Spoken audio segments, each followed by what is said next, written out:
Assalamualaikum warahmatullahi wabarakatuh. Perkenalkan, saya Nugroho. Saya pengembang spasar.com, dan kali ini saya ingin menjelaskan mengenai Spasar Groceries, yaitu usaha grosir dan retail milik koperasi UMKM. Jadi koperasi ini bisa didirikan oleh sekelompok UMKM di satu wilayah, bisa satu provinsi, satu koperasi yang isinya adalah UMKM maupun para investor. Saya berharap kedepannya di tiap provinsi setidaknya bisa memiliki koperasi masing-masing dan punya usaha grosir dan retail di setiap koperasi. Dengan cara ini kita akan punya jaringan perdagangan. Bagaimanapun juga yang namanya UKM, apalagi industri yang menghasilkan produk-produk groceries atau kelontong, itu memerlukan jaringan pemasaran, memerlukan multi channel untuk penjualan produk mereka. Jadi agar masyarakat bisa dengan mudah menemukan produk mereka, masyarakat bisa dengan mudah mengenali produk mereka. Biasanya selama ini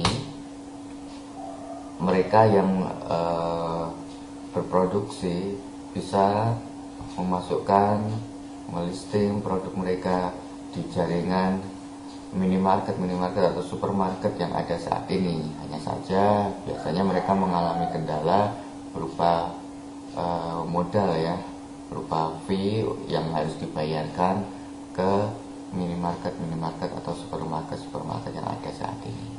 Nah, dengan cara ini, dengan cara kita memiliki jaringan pemasaran sendiri, maka UMKM tidak lagi memiliki kendala untuk mendistribusikan produknya atau memasarkan produknya melalui jaringan retail, karena kita sendiri akan memiliki jaringan retail.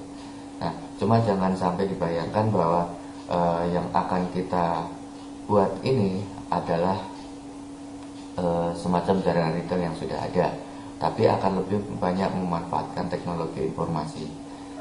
Jadi bisa melalui website ataupun aplikasi. Orang bisa order ke toko kelontong atau penjual produk-produk UMKM yang terdekat dengan dia berada saat ini. Jadi cukup menggunakan aplikasi atau website, itu pun sudah bisa jalan. Tidak harus kita membuat sebuah toko yang sudah jadi seperti supermarket atau minimarket pada umumnya. Bisa dimulai perlahan dari apa adanya. Misalnya dari rumah saja itu sudah bisa jalan. Nah, berikut adalah skema rantai pasok dari produk UMKM. Jadi nanti UMKM ini yang merupakan anggota koperasi ini bisa menitip jualkan produknya ke koperasi UMKM dengan usaha grosir maupun retailnya. Nah, dari koperasi UMKM ini, pihak koperasi melisting produk, atau mengunggah produknya di platform spasar.com yang sudah kami sediakan. Jadi koperasi bisa membuat toko online di spasar.com. Ini untuk mengunggah, upload produk-produk UMKM, untuk agar bisa produknya ini dijual secara luas ke masyarakat luas. Selain itu, koperasi UMKM juga bisa membeli grosir dari spasar.com. Ini produk-produk dari koperasi lain bisa dibeli dan kemudian dilisting kembali ke spasar.com. Ini agar bisa dibeli oleh masyarakat yang ada di wilayah koperasi UMKM tersebut. Selain melalui spasar.com, nanti pembeli bisa membeli secara offline juga melalui gerai-gerai agen. Jadi sebagian anggota koperasi nanti bisa berperan sebagai agen penjualan produk-produk koperasi, dan orang-orang itu bisa juga membeli melalui agen-agen tersebut. Oke. Nah, jika di seluruh Indonesia itu bisa terbentuk koperasi dengan usaha grosir maupun retailnya, setidaknya di setiap provinsi itu ada satu koperasi, maka bisa terbentuk jaringan perdagangan seperti ini. Jadi dari sepasar.com itu nanti akan terjalin ya, transaksi B2B, business to business antar koperasi. Juga nanti dari koperasi produk yang di listing sepasar ini bisa dibeli pelanggan dari manapun ya, pembeli dari manapun dengan skema B2C. Dan nanti juga ada skema O2O akan kami jelaskan di kesempatan yang lain. Ya, jadi dengan cara seperti ini kita bisa membangun jaring perdagangan. Kita bisa mengupayakan agar koperasi ini dengan usaha grosir maupun retailnya itu punya produk-produk dari kalangan kita sendiri yang diperjualbelikan ke masyarakat luas. Bagaimana cara untuk memulainya? Langkah awal tentunya kita membentuk embrio koperasi serba usaha yang setidaknya terdiri dari para pelaku usaha ya, UMKM. Bisa juga Anda yang berniat untuk menanamkan modal atau berinvestasi ke usaha ini ya, walaupun Anda sendiri tidak melakukan usaha atau melakukan bisnis saat ini. Anda bisa menanamkan modal Anda di usaha-usaha saudara-saudara Anda sendiri. Oke, untuk langkah kedua, setelah tadi ada kelompok, kita bisa menyiapkan rumah kreatif ya. Ini untuk kantor koperasi, juga sebagai tempat rapat, bisa untuk tempat pelatihan, bisa untuk gudang ya, tentu kita akan butuh gudang juga untuk melayani penjualan secara langsung ya, secara offline. Juga nanti bisa digunakan untuk usaha-usaha lainnya. Misalnya nanti bisa untuk pihak koperasi bisa bareng-bareng itu mengembangkan usaha yang lain juga, atau membeli bisnis dari membeli bisnis dari bisnis-bisnis yang ada di jaringan komunitas ini. Oke, untuk selanjutnya pihak koperasi bisa mengangkat staf administrasi, gudang, dan juga nanti ada kurir untuk mengantarkan produk. Jadi ini bisa diangkat dari anggota koperasi itu sendiri. Mungkin sebagian anggota nanti bisa berperan sebagai administrator, sebagai tenaga gudang, maupun juga untuk kurir untuk mengantarkan produk, atau mungkin agen penjualan juga. Selanjutnya untuk langkah keempat, setelah tadi siap, pihak sepasar ini kami ya, ini siap untuk memberikan toko online kepada koperasi-koperasi yang sudah siap organisasinya.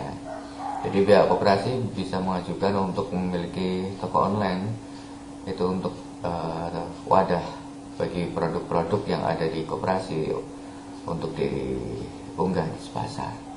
Jadi nanti bisa diatur produk ini akan dikirim dari mana dan sebagainya, itu melalui dashboard sepasar.com ya. Jadi produk-produk dari anggota nanti bisa diupload oleh koperasi di sepasar.com. Selanjutnya untuk langkah kelima, jadi koperasi ini setiap bulan setidaknya bisa beli produk koperasi lain ya via sepasar.com. Itu untuk menambah item ya, untuk menambah stok di gudang agar produk makin lengkap. Dan ini otomatis juga bisa untuk saling membantu agar produksi di masing-masing koperasi ini bisa terus berjalan. Jadi selanjutnya produk di gudang bisa diteruskan ke agen-agen di satu kota atau kabupaten dengan sistem konsinyasi. Ya, jadi produk-produk yang ada di koperasi seperti tadi saya bilang tidak hanya dari anggota koperasi itu sendiri, tapi koperasi juga bisa membeli dari koperasi lain. Dengan cara ini diharapkan produksi akan terus bisa berjalan. Ya, kita saling bantu membantu.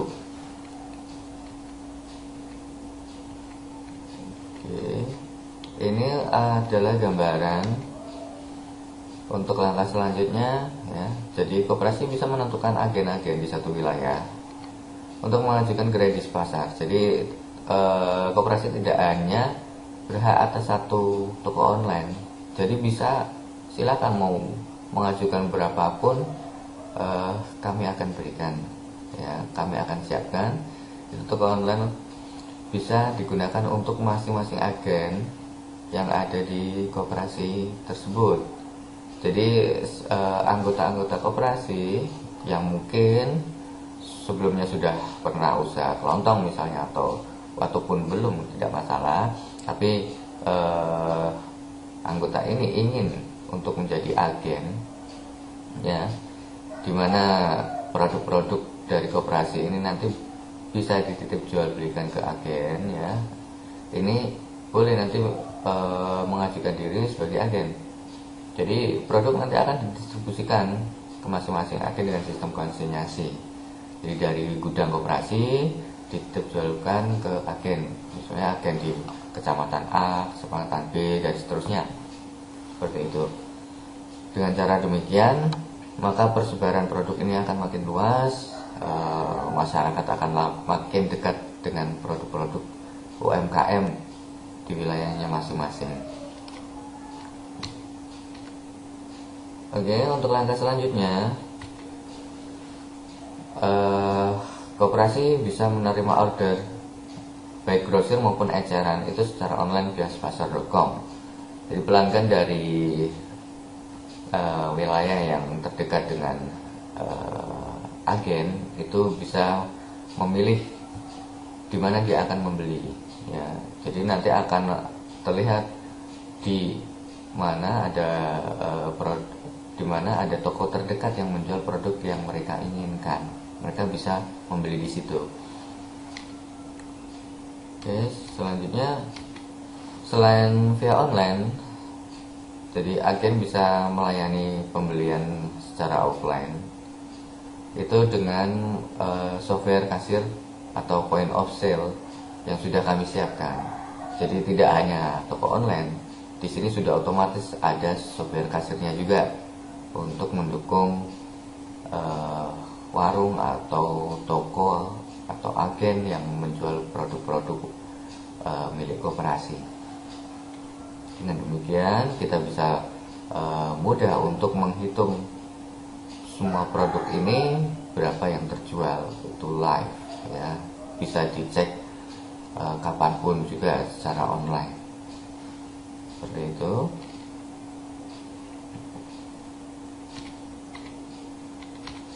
Nah, setelah terjadi order, ya, pihak koperasi nanti bisa mengemas dan mengantar ke tempat konsumen. Jadi jika lokal itu bisa dikirimkan sendiri, atau kalau misalnya antar wilayah nanti bisa melalui jasa pengantaran, jasa kurir. Silakan mau pakai jasa yang mana. Tapi di spasar.com sendiri sudah tersedia kurir-kurir yang biasa mengantarkan barang. Tapi kalaupun ingin menggunakan layanan yang lain, silakan nanti bisa disesuaikan juga. Untuk langkah selanjutnya, setelah mungkin koperasi ini berkembang dengan usaha grosir dan eceran tadi, koperasi bisa mulai untuk membeli, ya, berinvestasi dengan membeli franchise yang ada di komunitas. Seperti di awal tadi saya bilang, ini untuk menambah portfolio bisnis milik koperasi agar untuk menambah pundi-pundi penghasilan koperasi. Selain itu, pihak koperasi juga bisa menginvestasikan uangnya ya, dengan cara kita sama-sama urun modal, bisa antar koperasi itu untuk membangun sebuah PT atau perusahaan yang memang potensial untuk dikembangkan. Seperti misalnya industri-industri pangan ya, pengolahan pangan ya. Ini potensial dan bisa dikembangkan bersama. Dari situ nanti produknya bisa disebarkan di usaha-usaha grosir maupun retail milik koperasi tadi. Oke. Selain itu, pihak koperasi bisa membeli saham ya atau equity ataupun sukuk ya, obligasi syariah itu untuk proyek-proyek infrastruktur misalnya, atau bisa ikut membeli saham-saham misalnya di pertambangan ya, seperti cita-cita di awal. Jadi kenapa ini setiap daerah punya koperasi? Karena agar bisa sama-sama untuk membuat perusahaan-perusahaan yang potensial. Jadi sektor-sektor potensial bisa dikuasai oleh rakyat banyak dengan cara ini, sesuai dengan undang-undang yang berlaku. Oke, demikian penjelasan dari saya kali ini. Semoga bisa bermanfaat, semoga bisa memberikan gambaran bagi Bapak Ibu sekalian untuk bisa membangun koperasi di wilayahnya masing-masing, dan kita bisa bekerja sama lebih lanjut. Untuk hal-hal lain yang mungkin ingin Bapak Ibu tanyakan, silahkan bisa ditanyakan di grup masing-masing. Demikian dari saya. Wassalamualaikum warahmatullahi wabarakatuh.